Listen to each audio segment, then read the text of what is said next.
नमस्कार, आप देख रहे हैं अपना बिहार, आपके साथ मैं हूं अलीम अतहर। बुलेटिन में खबरों की शुरुआत करते हैं। बिहार में 2 सीटों पर हो रहे उपचुनाव के प्रचार का कल आखिरी दिन है। बिहार के मुख्यमंत्री नीतीश कुमार पेट में चोट की वजह से प्रचार के लिए नहीं जा रहे हैं। वीडियो मैसेज के जरिए सीएम ने अपना संदेश भेजा है। दूसरी तरफ एलजेपी सांसद चिराग पासवान के बीजेपी उम्मीदवारों के पक्ष में प्रचार करने से सियासी माहौल गर्मा गया है।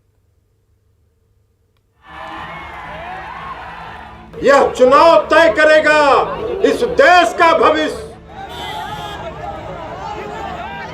भाजपा वाले लोग जानता है कि लालू जी का घर का स्टेशन है।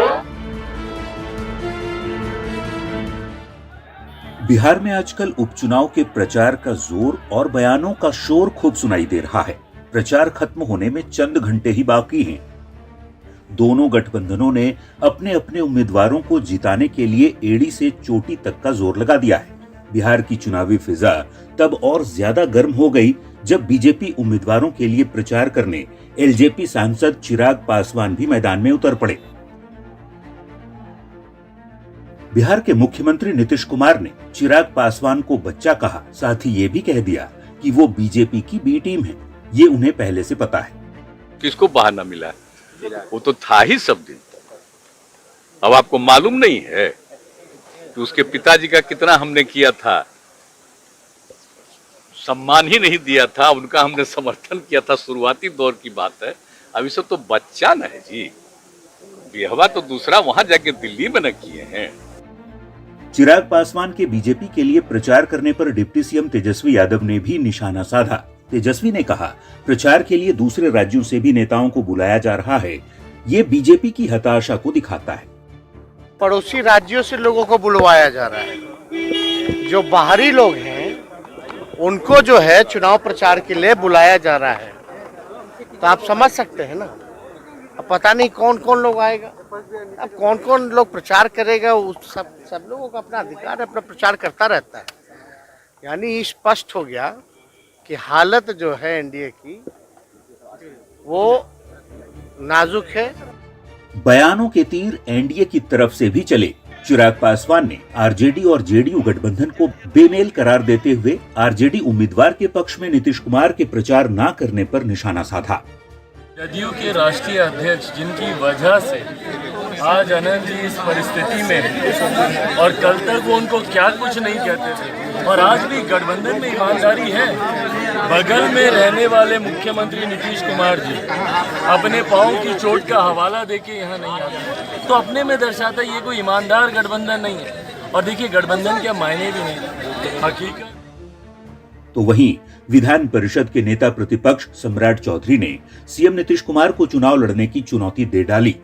चिराग पासवान एक लोजपा के नेता है और उनके पास वोट है। अरे नीतीश कुमार जी, आपके पास कौन वोट है? आप अकेले चुनाव लड़के देखिए, हिम्मत है तो। आपके पास तो जमानत बचाने के लिए भी वोट नहीं है। वैसे तो ये उपचुनाव है और बिहार में 2 सीटों पर ही हो रहा है, लेकिन प्रचार में जिस ढंग से दोनों गठबंधनों ने जोर लगाया है, उससे तो यही लगता है कि सियासी दल इसे सेमीफाइनल की फाइट के तौर पर देख रहे हैं। न्यूज़ 18 के लिए पटना से शैलेंद्र और बाढ़ से अनिरुद्ध के साथ ब्यूरो रिपोर्ट। गोपालगंज और मोकामा विधानसभा सीट पर 3 नवंबर को उपचुनाव होना है। कल चुनाव प्रचार का आखिरी दिन है। स्वास्थ्य कारणों से सीएम नीतीश कुमार ने चुनाव प्रचार नहीं किया। हालांकि सीएम ने दोनों सीट पर जीत का दावा किया है। साथ ही सीएम ने एक बार फिर कहा कि 2017 में गलती हो गई थी, अब हम लोग फिर एनडीए छोड़कर वापस अपने जगह पर आ गए हैं। छोड़ करके फिर आ गए वापिस अपना जगह पर। अब इसलिए कुछ नहीं, अब इसको समझ गए। बीजेपी दावा कर रही है कि दोनों सीट जीतने जा रही है। चुनाव में दोनों सीट आप जा रहे हैं चुनाव प्रचार, 2 दिन बचा। जनता मालिक है, हम इस सब पर कुछ नहीं कहते हैं। मालिक है जनता, लेकिन जो हम लोगों को वहाँ के लोगों ने बताया है तो उसमें बिल्कुल ही राष्ट्रीय जनता दल के जो लोग हैं आरजेडी के, दोनों जगह पर जीतने जा रहे हैं। ये सब सारी बात है, हमारी भी बात होती रहती है। देखिए, हमारा तो थोड़ा सा ये खराब हो गया, इसके चलते हम वहाँ प्रचार में नहीं जा पाए, लेकिन ऐसे भी हमारी बातचीत तो होती। गोपालगंज के आरजेडी उम्मीदवार के खिलाफ बीजेपी हाईकोर्ट जाएगी। बिहार बीजेपी के अध्यक्ष संजय जायसवाल ने गोपालगंज से महागठबंधन के प्रत्याशी मोहन प्रसाद गुप्ता पर शराब की स्मगलिंग का आरोप लगाया है। साथ ही झारखंड में शराब घोटाले में केस दर्ज होने का भी दावा किया है। संजय जायसवाल कल मोहन प्रसाद गुप्ता का नामांकन रद्द करने के लिए हाईकोर्ट में याचिका दायर करेंगे। रिट डालने जा रहे हैं। उम्मीदवार ने जानबूझ के जो शराब बेचने का और शराब का घोटाले का जो उनका एक्साइज का गड़बड़ी के कारण सरकार के द्वारा, झारखंड सरकार के द्वारा जो केस हुआ था, उसकी सारी प्रतिलिपि हम लोग निकाल चुके हैं। क्योंकि हाईकोर्ट बंद था, इसलिए हम के खिलाफ रिट करेंगे कि इनके नामांकन को रद्द किया जाए। क्योंकि चुनाव प्रक्रिया अभी पूरी नहीं हुई है और चुनाव से पहले हम सभी सबूत सर्टिफाइड कॉपी के साथ दे रहे हैं। यह शराब का स्मगलिंग में पकड़ाए हैं, शराब के एक्साइज घोटाले में पकड़ाए हैं। और एक्साइज घोटाला क्यों कर रहे थे झारखंड में? क्योंकि वह बिहार में उनको शराब सप्लाई करना था, क्योंकि झारखंड में तो वो ऑलरेडी डीलर थे। गोपालगंज में आरजेडी उम्मीदवार के खिलाफ बीजेपी हाईकोर्ट में याचिका दायर करेगी, जिसे लेकर भी सीएम नीतीश ने बीजेपी पर तंज कसा है। सीएम ने कहा कि बीजेपी की हालत खराब हो चुकी है। बीजेपी सर रीट दाखिल करने जा रही है गोपालगंज के प्रत्याशी के खिलाफ सर, कह रही है कि उन पर आपराधिक जो मामला उन्होंने छुपाया है, रीट दाखिल करने जा रही है। अभी सब कोई मतलब है, इसका क्या देना है? कैंडिडेट होता है, क्या होता है, उसके बारे में कोई ये सब चीज का है। ये सब चीज का तो अपना जो कर रहा है, कोई को कर रहा है। आज आपको मालूम नहीं है कितने लोगों पर कितना कंप्लेंट हो जाता है, तो सब तो अलग चीज है, उससे कोई मतलब। अब आप देख रहे हैं कि आजकल कितना बोलते रहते हैं, हम लोग पर कैसा कैसा बात बोलते रहते हैं, तब देख ही न रहे हैं कि उनकी हालत खराब हो चुकी है। मधेपुरा के पूर्व सांसद और जन अधिकार पार्टी प्रमुख पप्पू यादव ने एक बार फिर विवादित बयान दिया है। उन्होंने शहीद चौकीदार गुरुदेव पासवान के हत्यारे को गोली मारने वाले को इनाम देने का ऐलान किया है। उन्होंने कहा कि वो हत्यारे को मारने वाले को 1 लाख रुपए का इनाम देंगे।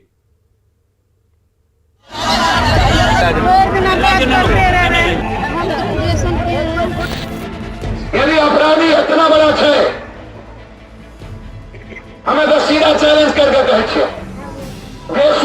करते होगा 1 लाख टका पप्पू यादव तो चुपचाप होगा। सुन लीजिए, हत्यारे की हत्या करने वाले को 1 लाख का इनाम देंगे। ये बिगड़े बोल हैं 5 बार के सांसद रहे पप्पू यादव के। ये भाषा है एक राजनीतिक पार्टी के सर्वे सर्वा की। ये सोच है संविधान की दुहाई देने वाले एक नेता की। पूर्व सांसद और जन अधिकार पार्टी के प्रमुख पप्पू यादव ने कई बार संविधान की शपथ ली होगी, लेकिन संविधान का सम्मान कितना करते हैं ये खुद देख लीजिए आप। यदि अपराधी इतना बड़ा है, हमें तो सीधा चैलेंज करके कहे छे करते होगा 1 लाख टका पप्पू यादव तो चुपचाप होगा। खत्म करके भी अपराधी समाज के लिए। मधेपुरा के भेलवा के रहने वाले चौकीदार गुरुदेव पासवान अपराधियों से लड़ते हुए शहीद हो गए थे। पप्पू यादव ने रविवार की शाम को मधेपुरा के भेलवा जाकर दिवंगत चौकीदार गुरुदेव पासवान के घर वालों से मुलाकात की। पप्पू यादव ने घर वालों को 20,000 रुपए की आर्थिक सहायता दी। शहीद की बेटी की शादी का जिम्मा उठाने का भरोसा भी दिलाया, लेकिन साथ में संविधान का मजाक भी उड़ाते दिखे। पप्पू यादव ने चौकीदार गुरुदेव पासवान के हत्यारे को गोली मारने वाले को 1 लाख रुपए इनाम देने का ऐलान कर दिया। अपनी घोषणा के पीछे पप्पू यादव का तर्क क्या है वो भी सुनिए। आदमी को मार करके तो गोली मारोगे ना, हाथी पागल रह जाए तो गोली मारे थे ना। जब अपराधी पागल रह जाए तो क्या करना चाहिए? शमशान भेजना चाहिए ना। चौकीदार गुरुदेव पासवान हत्याकांड में पुलिस ने 4 अपराधियों को गिरफ्तार कर दिया है। हथियार भी बरामद कर दिया है। 2 मुख्य आरोपी अभी भी पुलिस की पकड़ से दूर हैं, जिनकी गिरफ्तारी के लिए पुलिस छापेमारी कर रही है। पर शायद पप्पू यादव को पुलिस और कानून पर भरोसा ही नहीं है। सवाल है कि जब संविधान की शपथ लेने वाला कोई पूर्व सांसद खून के बदले खून की बात करने लगे, तो क्या कानून की जगह पर जंगल राज नहीं आ जाएगा? न्यूज़ 18 के लिए मधेपुरा से तुर बसु की रिपोर्ट। और पप्पू यादव के बिगड़े बोल पर बिहार की सियासत गर्मा गई है। बीजेपी, कांग्रेस, जेडीयू और आरजेडी ने पप्पू यादव के बयान की निंदा की है, साथ ही उन्हें इस तरह के बयान से बचने की नसीहत दी है। पप्पू यादव जी की जो राजनीति है वो तो गुंडाई पर ही आधारित रही है। एक समय पर वो जंगल राज के पर्याय हुआ करते थे। जिस प्रकार की भाषा का उपयोग वो कर रहे हैं वो पूर्णतः गैर कानूनी है और पूर्णतः असंवैधानिक है। भारतीय जनता पार्टी का मत यह है कि भारत एक लोकतांत्रिक देश है। इसको पप्पू यादव इस भाषा का उपयोग करके तालिबान बनाना चाहते हैं। भारतीय जनता पार्टी यह मांग करती है कि उक्त दोषी को पकड़कर कानून के दायरे में सजा दिया जाए। साथ साथ पप्पू यादव को भी इस प्रकार की गैर संवैधानिक भाषा का उपयोग करने के लिए दंडित किया जाना आवश्यक है। ये बिहार है, यहाँ महागठबंधन की सरकार है और महागठबंधन की सरकार में कानून सबसे ऊपर है। कानून सबके लिए बराबर है और कानून अपना काम बिहार में करता है। राजनीतिक लोगों से उम्मीद है कि वो ऐसा कोई बयानबाजी न करें जो कानून के खिलाफ की बात करे, वरना कानून सबके लिए अपना काम करेगा।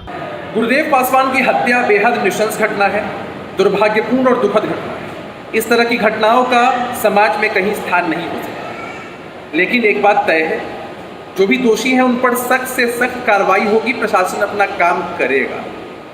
पप्पू यादव जी का जो इस तरह का बयान है वो कहीं भी स्वीकार्य योग्य नहीं हो सकता। कानून अपना काम करेगा, कानूनी कार्रवाई होगी, लेकिन कोई इस तरह का फरमान सुनाए यह उचित और सही नहीं है। किसी भी जिम्मेदार व्यक्ति को इस तरह के बयानों से बचना चाहिए। जल्द ही इस मामले का पटाक्षेप हो जाएगा, लेकिन कुछ लोग सस्ती लोकप्रियता के लिए जो सांसद भी रहे हैं, विधायक भी रहे हैं, वो ऐसी भाषा का इस्तेमाल कर रहे हैं और कानून को अपने हाथ में लेने का काम कर रहे हैं। ये किसी भी दृष्टिकोण से उचित नहीं है। सस्ती लोकप्रियता के लिए ऐसी भाषा और ऐसे मामलों में जो कानून को हाथ में लेने का काम कर रहे हैं, इसे उचित नहीं ठहराया जा सकता है। बिहार के आधा दर्जन से अधिक जिलों में आग ने ऐसी तबाही मचाई, कई जगहों पर छठ का उत्साह मातम में बदल गया।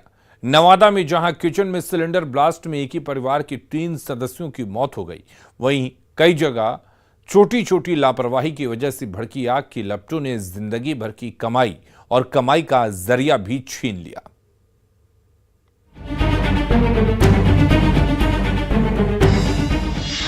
कहीं आग की लपटें,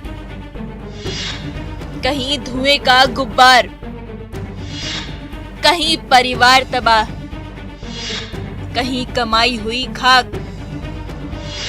शहर शहर लापरवाही की आग। छठ पूजा के दौरान बिहार के आधा दर्जन से अधिक जिलों में आग ने तबाही मचाई, जिसमें जान माल का भारी नुकसान हुआ। आग लगी की सबसे दर्दनाक घटना नवादा के हिसुआ में हुई। सिलेंडर फटने से एक ही परिवार के 4 सदस्य सहित कुल 5 लोग गंभीर रूप से झुलस गए, जिसमें एक ही परिवार के 3 लोगों की पटना के पीएमसीएच में इलाज के दौरान मौत हो गई। बताया जा रहा है कि घर में 1 साल से ज्यादा से भरा हुआ सिलेंडर रखा हुआ था और पड़ोसी को बुलाकर जांच के दौरान ही ब्लास्ट कर गया। मुजफ्फरपुर में सकरा के रहीमपुर रक्षा गांव में दूध गर्म करने के दौरान सिलेंडर रिसाव की वजह से आग की ऐसी लपटें उठी कि देखते ही देखते मोहल्ला आग की चपेट में आ गया। आधा दर्जन से अधिक घर जलकर राख हो गए। इस भीषण अगलगी में करीब 80,000 रुपया कैश भी जलकर राख हो गया और कई परिवारों की जिंदगी भर की कमाई जलकर राख हो गई। पीड़ित परिवार अब तबाह हो चुके आशियाने और राख हो चुके घर के सामानों के बीच अब 2 वक्त के निवाले की तलाश कर रहे हैं। पैसा का सब जल गया। घर रहीमपुर रक्षा हुआ। हाँ, कितना घर जला है? 8 घर। हाँ, 5-7 लाख रुपए का नुकसान है। कैश भी लोगों का जला है। हाँ, 80,000 कैश सुन रहे हैं। सोना का जेवर भी सुन रहे हैं, चांदी का जेवर भी है, कपड़ा लत्ता भी है। राजधानी पटना के बेउर इलाके में भी शॉर्ट सर्किट से निकली एक चिंगारी ने टेंट हाउस के गोदाम को अपनी चपेट में ले लिया। धुएं का इतना बड़ा गुब्बार उठा कि कुछ देर के लिए पूरे इलाके में अंधेरा जैसी हालत हो गई। फिर आग की लपटों पर काबू पाने में दमकल कर्मियों के पसीने छूट गए। आग बुझाने के लिए फायर ब्रिगेड की 4 गाड़ियों को लगाना पड़ा और तब जाकर काफी मशक्कत के बाद आग पर काबू पाया जा सका। भागलपुर में नवगछिया के इस्माइलपुर थाना क्षेत्र में एक घर में बिजली के शॉर्ट सर्किट से निकली चिंगारी ने पड़ोस के 4 घरों को अपनी चपेट में ले लिया और देखते ही देखते चारों घर जलकर राख हो गए। भीषण अगलगी में राख हो चुके आशियानों में पीड़ितों के पास अब 2 वक्त के खाने का भी अनाज नहीं बचा है। भीषण अगलगी में घर में बंधी 2 बकरी भी जलकर मर गई। वहीं घटना के वक्त सिलेंडर ब्लास्ट होने की आवाज सुनकर स्थानीय लोगों में हड़कंप मच गया। सिवान में महाराजागंज के नागमठ में लापरवाही की चिंगारी ऐसी भड़की कि छठ घाट के पास ही हवन कुंड में भीषण आग लग गई, जिससे घाट पर कुछ देर के लिए अफरा तफरी मच गई। पटाखा फोड़ने के दौरान छठ घाट के पास एक हवन कुंड की शेड में आग लग गई। प्रशासन और फायर ब्रिगेड की टीम ने काफी मशक्कत के बाद आग पर काबू पाया। बक्सर में प्लास्टिक के सामान बेचने वाली दुकान के गोदाम में भीषण आग लग गई। इस आगलगी में लाखों रुपए का नुकसान हुआ है। स्थानीय लोगों ने अग्निशमन विभाग को सूचना दी, जिसके बाद अग्निशमन विभाग ने पहुंचकर आग पर काबू पाया। जाहिर है शहर शहर आग के कहर की वजह कहीं लापरवाही रही तो कहीं बिजली के सामानों के रखरखाव की खराब व्यवस्था की वजह से लोगों की सारी कमाई राख हो गई। Bureau report, news 18। अररिया में एसएसबी जवानों और तस्करों के बीच हिंसक झड़प में एक जवान घायल हुआ है। एसएसबी जवानों की कार्रवाई से नाराज तस्करों और ग्रामीणों ने टोली बनाकर जवानों पर हमला कर दिया था, जिसके बाद जवाबी कार्रवाई में काफी देर तक रण क्षेत्र की स्थिति बनी रही।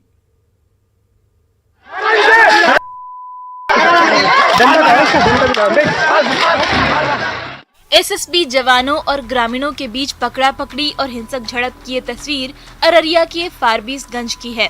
जब एसएसबी जवानों ने गेहूं लदे ट्रक को नेपाल जाने से रोका तो तस्करों ने ऐसा हिंसक तेवर दिखाया कि घटनास्थल रणभूमि में तब्दील हो गया। ग्रामीणों और एसएसबी जवानों के बीच तीखी नोकझोंक और हिंसक झड़प के बाद पकड़ा पकड़ी और भागम भाग का खेल शुरू हो गया। चंदामोहन गांव के नो मैंस लैंड पर एसएसबी जवानों की कार्रवाई से नाराज ग्रामीणों ने पहले तो विरोध में सड़क को जाम करने की कोशिश की और जब जाम हटाने की कार्रवाई शुरू हुई तो ग्रामीण सीधे जवानों से भिड़ गए, जिसके बाद हालात जैसे बेकाबू हो गए। जवानों ने ग्रामीणों को दौड़ा दौड़ा कर पीटना और पकड़ने की कार्रवाई शुरू कर दी तो दूसरी ओर से भीड़ ने जवानों पर पथराव कर दिया और दोनों तरफ से जमकर लाठी डंडे बरसाए गए। इसी दौरान सड़क पर गिरने से एक जवान घायल भी हो गया।